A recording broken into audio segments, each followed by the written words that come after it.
720 आएगा। ETS से 719 पे तीनों मौजा का ट्रांजैक्शन फिक्स। ज़रूरी नहीं है कि हम 720 दिए तो ये 720 ही आना चाहिए। ये देखिए ये कितना दिया था, ETS से इसका 611 है, इसका मैप से 622। ये तो ज़्यादा एरर हो गया, लेकिन एरर नहीं हुआ। देखिए बताते हैं। और यहाँ देखिए ETS से 499, मैप से 500, ये ठीक है। अब देखिए ये जो ट्रांजैक्शन पॉइंट है, इधर कौन सा मौजा है, भैरव बिघा। भैरव बिघा वाला रैयत जो ये जो है, नहीं अमीन नहीं, ये जो मतलब ट्रांजैक्शन पॉइंट है, ये क्या है, वहाँ जो अलंग उलंग रहता है ना, वो सेंटर में ही है। लेकिन सेंटर में है, कोऑर्डिनेट पॉइंट जो देता है ना। अब देखिए जैसे रोड पे आ गया त्रिसीमाना, रोड पे तो गाड़ेगा नहीं, वो रोड के साइड में ही गाड़ता है। तो ये जो है ना साइड में गाड़ा ना, तो जो हवाई सर्वेक्षण जो एजेंसी वाला मैप क्लिक करता है, तो वो इस पॉइंट को रीड कर लेता है जहाँ पे वो रहता है। ठीक है। तो अब जो है देखिए इसका आया, इधर वाले का प्लॉट ये 3 को दिया था, वो नापा था मैप से 622 फीट था, ETS से 611 था। ठीक है।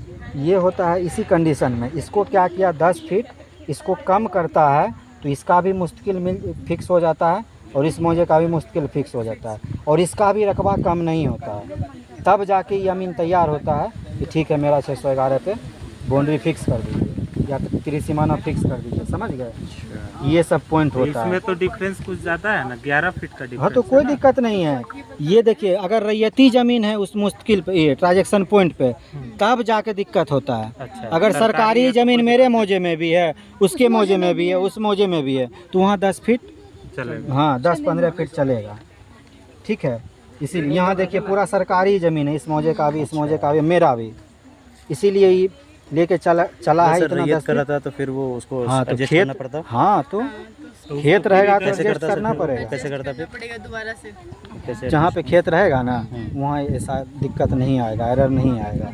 यहाँ ना नदी वदी आ गया, ये आ गया कुछ, जैसे ये देखिए अलंग, जिस समय हम सर्वे किए थे ये 15 फीट का था, अभी है 15 फीट का नहीं है ना। तो देखिए काट के कम कर लिया, जबकि ये रैयती में अलंग है। इसी में तो लड़ाई होती है समझे। खेत में मिला लेंगे। इसीलिए सरकारी जहाँ रैयत, जैसे देखिए अगर यहाँ ट्रांजैक्शन पॉइंट होता ना, तो यहाँ इतना एरर आता है नहीं, मुश्किल से 2-4 फीट आता है, 5 फीट बहुत हो गया यहाँ। क्योंकि देखिए यहाँ से डायरेक्ट खेत ही है, बाउंड्री के बाद ही खेत है, यहाँ बाउंड्री के बाद खेत है नहीं है। और आपको मैप में लग रहा है कम डिस्टेंस है, यहाँ से यहाँ कम से कम 200 फीट होगा। यहाँ 200 फीट है, यहाँ तो देखिए खेते है, जैसे कोने पे खड़े होंगे बगल में खेत है, मतलब खेत के आरी के बाद उधर हो गया हमारा मौजा, आरी के बाद हो गया। तो ये क्या वो नदी है कि खाली जमीन है सर? ये कौन, ये जो ये स्पेस है नदी है, ये अलग है। नहीं, ये खाली ये है क्या? ये पाइन वाइन होगा, पाइन नदी, यहाँ नदी है। नदी है ना? यहाँ पे नदी है, जैसे छठ पूजा होता है ना, तो हाँ जिसमें पानी आता है यहाँ पे छठ पूजा करता है गाँव वाला। तो यहाँ पे ये पाइन टाइप का है, ये सब अलग है। ठीक है। मुश्किल सीख गए ट्रांजैक्शन कैसे फिक्स करते हैं, बाउंड्री तो समझ। हाँ अब देखिए बाउंड्री हम कैसे मानेंगे कि ये पॉइंट अंदर है, तो यहाँ से हम लोग अंदर लाइन खींच दिए, CS की तरफ CS को हम रख दिए, लाइन खींच दिए। अगर कहीं हमारा रकबा कम हो जाता है या ज़्यादा हो जाता है तो ज़रूरी नहीं है। देखिए अगर बाउंड्री भी वेरीफाई करना है, हालांकि बाउंड्री वेरीफाई नहीं भी कीजिएगा तो चलेगा, लेकिन अगर डाउट है इन केस, तो बाउंड्री वेरीफाई करने के लिए क्या करना होगा, CS का, जैसे इतना सारा प्लॉट है, CS में भी तो ऑलरेडी इतना प्लॉट होगा, है ना, CS से ही तो SS बना है ये। तो CS का देखिएगा, जैसे हम लोग मुश्किल देखते हैं, पुराने में भी होना चाहिए, नया में भी वही मेयर होना चाहिए जो 100 साल पहले था। तो बाउंड्री के लिए भी क्या करना है, हमको वही मेयर देखना है जो 100 साल पहले था और जो करेंट में एक ही जगह है।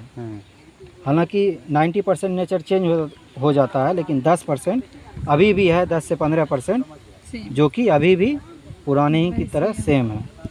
तो बाउंड्री भी वेरीफाई अगर करना है तो वैसे ही आप यहाँ से ETS से यहाँ डिस्टेंस ले लीजिए। अगर ETS से नहीं लेना है तो फीता से ले लीजिए। जैसे यहाँ से यहाँ देखिए डिस्टेंस कितना होता है।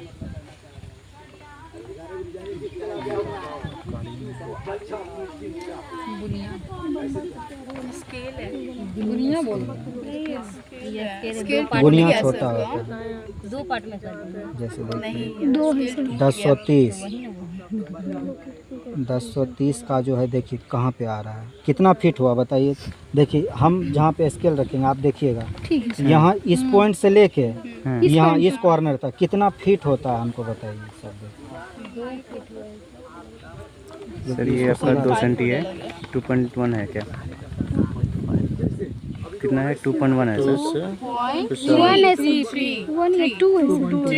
2 सेंटी ठीक है 2.2 ही है मान लीजिए। 2.2 कितना फिट हुआ ये बताइए ना। स्केल लेंगे सर वहाँ से, स्केल होगा ना? 33/50 का था ना किसी के पास? किसके पास था? फिट स्केल ये मेरा टूट गया। सर जैसे ये आप स्केल डिस्टेंस लिए ना 2.1, तो हम उसको जैसे ये सेंटीमीटर आया, यहाँ पे स्केल दिया सेंटीमीटर हुआ है नहीं ना? फीट में आएगा। अच्छा, वो स्केल दिया ना, देखो ना उधर। वो स्केल से डिवाइड करेंगे ना हम, है ना? यहाँ तो दिया हुआ है कि इसको कहाँ था? 33/50 का था किन के पास? अभी किन्हीं के पास था। अच्छा उसी सर वो से तो इंच convert में दिया है, करने किस को में दिया है बता सर? वो दीजिए ना, 1 कितना कड़ी होगा। नहीं ये चीज़ हमको नहीं देखना है। अच्छा, ये चीज़ नक्शा बनाने के लिए इसका यूज किया है। ये जो एक 3960 है ना, कहीं देखिएगा एक 4000 रहेगा, एक 4000, एक 3960। ये बस मैप जो ड्रॉ करता है ना, तो इस स्केल पे फीट को कन्वर्ट करके ये मैप का ड्राइंग मतलब ड्रॉ करके देता है। वही बोल रहे हैं एजेंसी सर। वाला। जैसे हम क्या बोल रहे हैं कि जैसे ये कुछ डिस्टेंस है ना, हाँ। यहाँ से यहाँ तक अगर 1 सेंटी हो रहा है या 1 इंच हो रहा है, तो ग्राउंड में एक्चुअल वो 3960 इंच हाँ होगा, हाँ वही ना? हाँ हाँ तो आप जो मेजर किए उसी हिसाब से हम लोग वहाँ कन्वर्ट कर सकते हैं, ग्राउंड में कितना डिस्टेंस आएगा उसी हिसाब से हम लोग ये लेंगे ना। हाँ हम लोग तो डायरेक्ट देखिए स्केल लगाए तो डायरेक्ट फिट दिख गया हमारा। अच्छा तो अच्छा, जरूरी ये स्केल नहीं है में डायरेक्ट देखना। फिट देता है। हाँ ये देखिए दिखाई कहाँ देता है? नहीं मिला। ठीक है किसके पास? दिखाओ, 25-50 उसमें से पूछो नहीं, किसी का नहीं, ये है, वाला किसी के था, पास है, अभी दिखाया। 33/50 वाला